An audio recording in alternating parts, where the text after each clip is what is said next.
For the longest time, I've always felt like an outsider. Can you relate to this? Feeling like an outcast? People don't understand you. People don't want to be around you. People think that you think too much about the world and that you take everything a little bit too seriously and that you need to calm down, do what everyone else is doing, live your life, don't question anything, and just get on with it. Keep your mouth shut. You talk too much. Can you relate? I certainly can.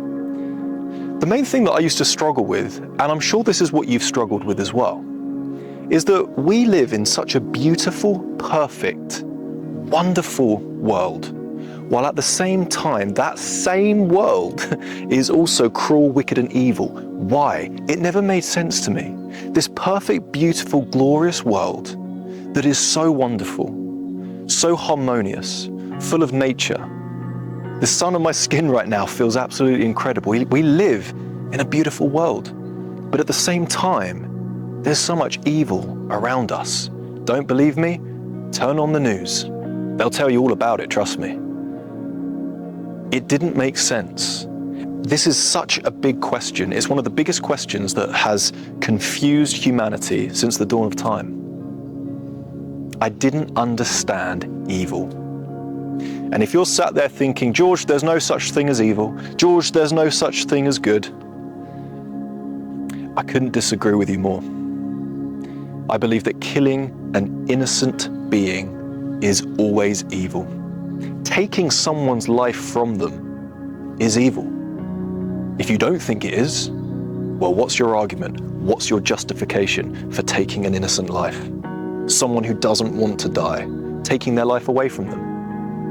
On the flip side of that, if you help someone in need out of the goodness of your heart, not for anything in return, not to post it on social media and get 1,000 likes, but because something in your spirit, something in your heart, something in your soul is saying to you, urging you to help that person in need, that is always a good thing. That could never be wicked, that could never be cruel, that could never be evil. That is good. That is beautiful. That is God's work. So there's this very obvious contrast. You see this all over the world, the yin-yang. In fact, when I was 19 years old, I got the yin-yang tattooed on my forearm because I resonated with it so much. The good and the bad and the good. And that is life, right? There's good, there's bad, and it's all flowing in between. Okay, makes sense. Who created the good? Who created the bad? Well, we did, George, with our laws and morals. Right, but if we created it, who created us to give us those laws and morals? There was a creator before the creation. Right, so I'm thinking about this as a young boy, as a young man. I'm thinking, who told me what's right and what's wrong? Yes, it was society, but who told society?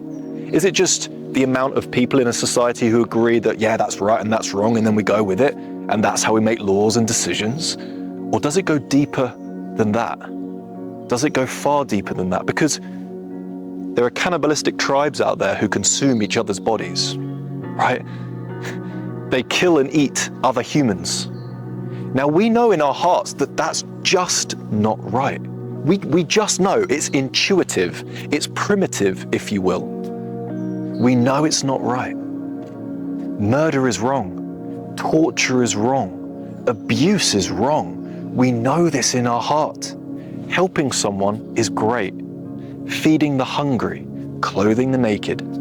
You can see where I'm going with this. The more research I did, the more I actually found myself going to darker places. And what I mean by that is exploring the wicked, the evil, and the cruel, and moving away from the light. Not out of general interest, but out of curiosity. Why is there evil? What is evil?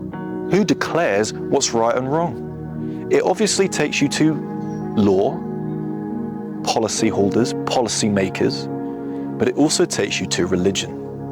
I became very interested with all the various religions there are out there. I wanted to see what I could gain from each one, which is inherently selfish, but at the time I was living for myself. I was in that spiritual headspace of, I am who I am. It is what it is. I am here. I don't know why. I'm just going to enjoy myself. And I would look into these different religions, and they're very interesting. There were certain things that I could take from them, and there were a lot of things that I didn't agree with them. I certainly lean towards Buddhism, as most spiritual people do. Buddhism is the way. It's the most selfless religion, etc. But the more I looked into these various religions, the more I realized that every single one mentioned a man called Jesus Christ, Jesus of Nazareth. All of them referred to him at some point. A lot of them said that he was a great prophet. A lot of them said he was a great righteous teacher. A lot of them say he had something called Christ consciousness, where he was more aware and awake than regular people. He had divine truth to the source of all life and energy on planet Earth. So I look into Jesus and see what he's got to say about all the other religions. And he doesn't. He doesn't mention any other religion. He says, I am the way. I am the truth. I am the life. That's what he says. He doesn't mention Buddhism. He doesn't mention Sikhism. He doesn't mention Taoism. He simply talks about himself. But he refers to himself in the most selfless way that I ever read about. And I read about all these different leaders and teachers, etc. So what's this got to do with Satanism, George? This is the title of the video. What's this got to do with Satanism? Well, I also realized one thing about Jesus and the Bible and God and that specific religion, if that's what you want to refer to it as. I realized that it is the only religion that's mocked. It's the only religion that's mocked heavily by the media. I looked into the word media, and it stems from the Greek goddess Medea, who was cunning and deceitful. She lied. We all know the media lies to us. We all know governments and news channels lie to us all the time. Social media, the media. They mock Christianity. They mock Jesus more so than any religion. When was the last time you saw them mocking Buddhism, mocking Judaism, mocking Taoism, mocking Sikhism? You don't see it. All you see, or at least all I see, is them making a mockery of Jesus Christ. Everything that Jesus stands for. They are making a mockery of him. They are doing this in plain sight. You see it in the music videos. You see it in the TV adverts. You see it in a plethora of symbolism. I remember seeing a picture of Satan as the snake in the Garden of Eden, wrapped around the tree branch. And there's Eve and Adam stood there talking to this snake. And I saw this picture and it moved me. I thought the artist who painted it did an incredible job, first of all, but there's something about the colors and the shape of the snake and it being part animal, part human. It was disturbing, but intriguing.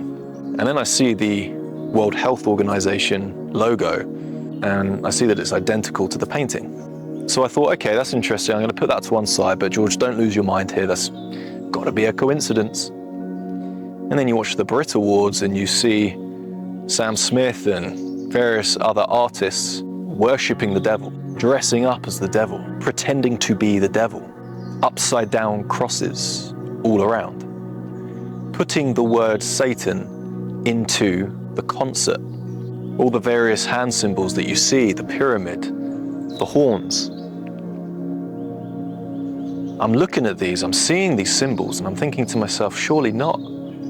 I turn my phone over and I look at the Apple logo with a bite out of it and it takes me straight back to the Garden of Eden.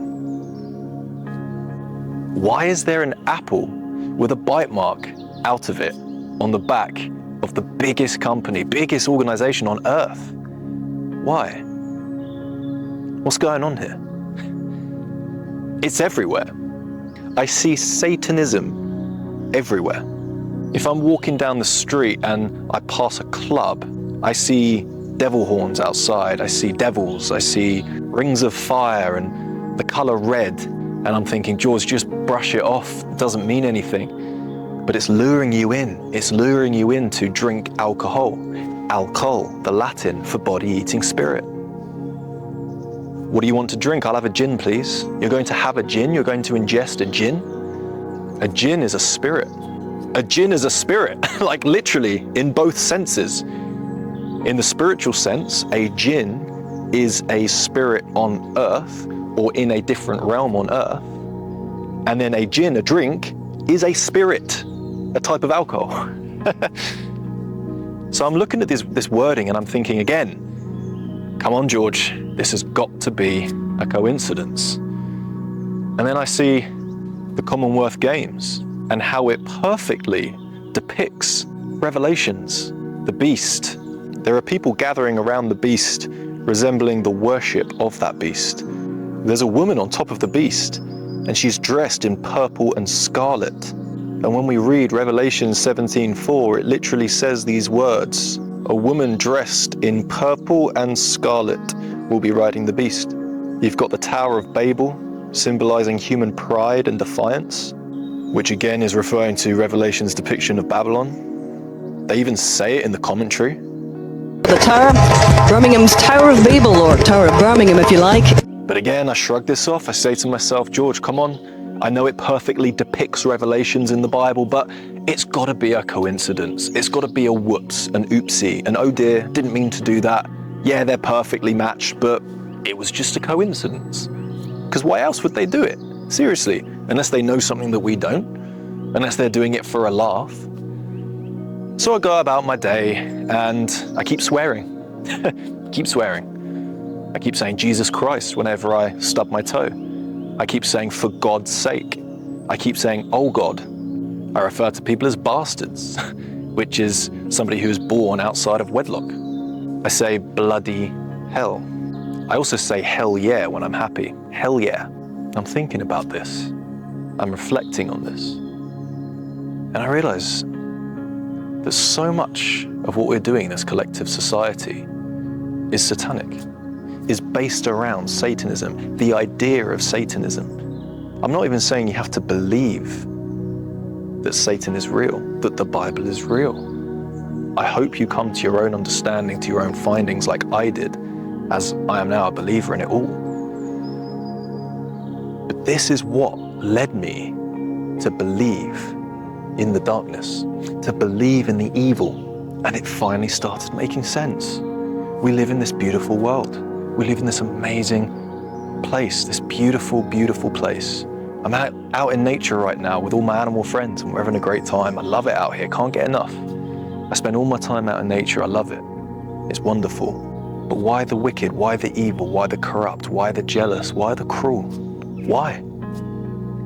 It starts to make sense to me. The clogs start to turn. I start reading the Gospels and I listen to Jesus talk and I realize why all these other spiritual leaders used to talk about him. And then they died and they were gone, no more. Just their memory remains. Whereas Jesus is the only one who has claimed to have risen from the dead. People around him have claimed that he's risen from the dead. There is evidence to suggest that he's risen from the dead. Now, if that is indeed true, that is a phenomenal thing that has happened on planet Earth. And all that stuff that I previously mentioned makes total sense, makes complete sense. Because it's there in front of you all the time. But we laugh at it. We say it's coincidence, we say it's not real. We say that life is just an accident. Life was a whoopsie, oh dear, bang, and now we're here, okay, cool. Morals don't exist, ethical codes don't exist. It's just what it is. No one will ever know why we're here, but we are here. And things start to make a lot more sense when you turn to God, when you turn to the light, when you turn to the good, when you turn to the honest, to the hope of this life, to the hope of this land. There's so much happening, there's so much going on around us, and the more time you spend out in nature, the more you can connect with that. The more you can connect with the beauty of life. The more you realize, of course, there's a God. Of course, there's good. Of course, there's a creator of it all. But why the wicked? Why the cruel? Why the evil? Read the Gospels, because it answers a lot of those questions better than I ever could on this channel.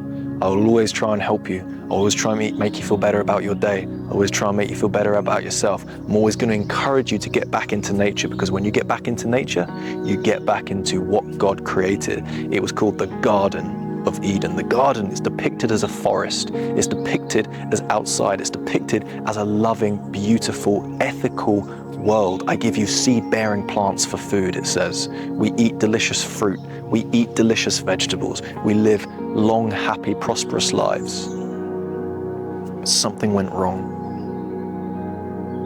And I think Apple knows. I think the World Health Organization knows.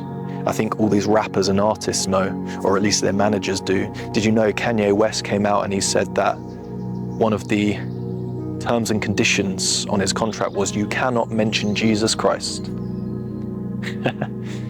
There's so much of that going on. I've known people as well who have been in bands with big artists, big names. And he spoke to me about this and said that there's lots of stuff going on. There's lots of stuff going on and it's not good. But we've got to focus on the light. We've got to focus on the good. We've got to focus on the positives. We've got to focus on God, and everything will be okay. Satanism is real and it's scary, but it's not the most powerful force here on earth. There is a force that is far greater, far superior, far more powerful, far more beautiful, far more honest and ethical and amazing than Satanism, than demons, than jinns. And that is God. Talk to him, focus on him, rely on him, allow him into your life. And life becomes the most beautiful thing because it's not about you anymore, thank goodness. It's not about you. It's about the Creator, and you can rejoice in that. Your life finally, after all these years, has a purpose, a beautiful purpose, a legitimate purpose. And you are so loved. And we've forgotten how loved we are. But when we connect back with God, we realize just how loved we are and that we deserve to enjoy this life. As twisted and as messed up as this life is, you can still enjoy it. You can still be happy here. You can still go through life with a positive mindset. So do it. I urge you to do it. Get back in a relationship with God. He's always waiting for you, and he'll never give up on you. Humans will. He doesn't. Thank you for watching. God bless. Please like the video if you're new. Please subscribe to the channel if you're new here. I make 2 videos every single week, and I upload shorts Monday to Friday, all about love and kindness and happiness and self-improvement and just loving life. Loving life as much as you can. Because while I now believe absolutely there is somewhere even better than this waiting for all of us, I love it here. I love it here. Can't get enough of nature, can't get enough of the outdoors, can't get enough of God, can't get enough of the sun. Bring it on. Enjoy it. All my love.